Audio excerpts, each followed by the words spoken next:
అసలు ఈ అఘోరిల సంప్రదాయం అనేది ఎక్కడి నుంచి మొదలైంది గురుగారు? నార్మల్‌గా ప్రతి ఒక్కళ్ళు మేము అఘోరి అని అందరూ అంటున్నారు. ఉండొచ్చు. వాళ్ళు అఘోరి ఉండొచ్చు. దాంట్లో ఏమి సందేహం లేదు. అఘోరానికి ఇప్పుడు ఎవరైనా అఘోరి గావచ్చు. అదొక మెయిన్‌గా ఏంటంటే సంప్రదాయానికి బద్ధంగా లేదు. ఇప్పుడు దానికి సంప్రదాయం కింద కూడా మార్చేసినారు. కాకపోతే ఎవరైతే ప్యూర్ హార్ట్‌తోని శివుల దగ్గర పోవాలని చూసుకుంటే వాళ్ళు అఘోరి. దానికి మెయిన్‌గా ఏంటంటే అష్టపాశాల నుంచి విముక్తి అయిన వాళ్ళు అఘోరీలు. అష్టపాశాలు అంటే? అష్టపాశాలు ఏందంటే దేనిని అసహించుకొని వాడు. ఫస్ట్ అసహించుకోవడం ఒక పాశం అనమాట. హుహు. దేనిని అసహించుకోవద్దు. కిసుకుపోయి ఇంకా రెండోది ఏంటంటే భయపడొద్దు. హ్మ్. దేనిని ద్వేషించొద్దు. హ్మ్. సిగ్గు అనేది ఉండదు ఆయనకి నార్మల్‌గా. ఆర్ ఫిఫ్త్ ఏంటంటే నింద చేయనివాడు. జాతి అహంకారం, దేహ అహంకారం, శీల అహంకారం ఇటువంటి 8 లేనివాడే అఘోరి. ఇప్పుడు మీరు నార్మల్‌గా మీరు చూస్తారు. నాకు స్టార్టింగ్‌లో నాకు కూడా ఒక క్వెషన్ ఉండే, ఏంది అఘోరి అంటే ఇలా ఉన్నారేంది? మొత్తం మనం దక్షిణాచారం, సమాజం ఒకవైపు, దేవుడిది ఒకవైపు, నార్మల్‌గా ఇలా అఘోరాలు ఉన్నారేంది అని. అయితే ఇక్కడ ఏందంటే ఇవి అష్టపాశాల నుంచి విముఖుడైన వాడైనా అఘోరి. అసహించుకోరాదు. దేనికి నువ్వు అసహించుకోవద్దు అంటే నువ్వు ఎటువంటి అవస్థలో వెళ్ళిపోవాలంటే నిన్ను చూసి నలుగురు అసహించుకోవాలి. అంత లెవెల్లో వెళ్ళిపోయినవాడు. దేనికి అసహించుకోడు అంటే అటువంటి వాడు ఏం చేస్తాడు? ఒక బూడిద లోపల పోయి కూడా కూర్చుంటాడు. అప్పుడు ఆయన చూసి సమాజం అసహించుకుంటారా లేదా? సమజ్ में आ गया आपको? దేనికి అసహించుకోడు.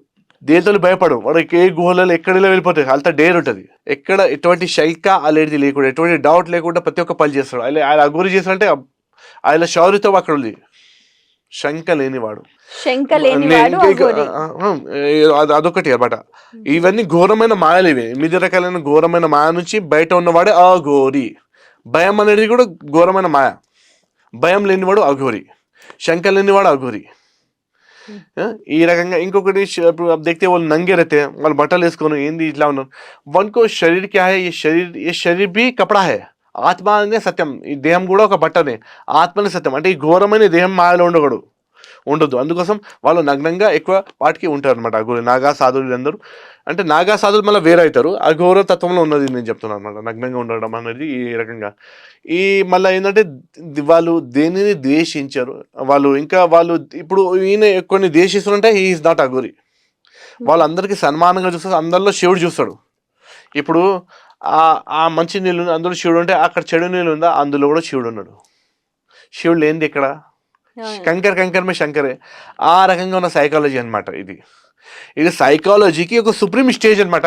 నేను ఇంత సింపుల్గా అష్టపాశాలు చెప్తున్నాను. అది అంత అష్టపాశాలు అంత సింపుల్గా ఉన్నాడు. ప్రతి ఒక్క మనిషికి అనిపిస్తుంది నేను దేన్ని అసహించుకోను. దేనిని అసహించుకునే వ్యక్తికి నువ్వు మురికి లోపల కూర్చొని నువ్వు ఓం నమః శివాయ మంత్రం జపం చేసి చూపిరా అంటే వాడు చేస్తాడా? ఆ ధైర్యం ఉందా? ఆ సాహసం ఉందా?